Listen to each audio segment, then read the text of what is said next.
Wakil Gubernur Aceh Fadlullah SE didampingi Ketua Staf Ahli TP PKK Aceh Mukarramah Fadlullah menghadiri acara Malam Puncak HUT Aceh Selatan ke-69 di lapangan Naga Kapatuan Aceh Selatan Senin 24 November 2025. Dalam sambutannya, Wakil Gubernur menyampaikan selamat hari ulang tahun Aceh Selatan ke-69.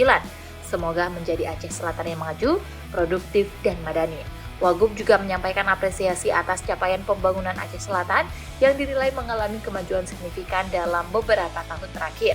Wakil Gubernur juga menyampaikan harapannya untuk terus menjaga persatuan, melanjutkan langkah inovatif, dan menjadikan sejarah sebagai teladan yang dijawab dengan kerja keras dan kolaborasi. Selain itu, Wagub juga mengajak seluruh masyarakat untuk menjaga persatuan, nilai-nilai syariat, serta melanjutkan langkah-langkah inovatif pembangunan berbasis masyarakat.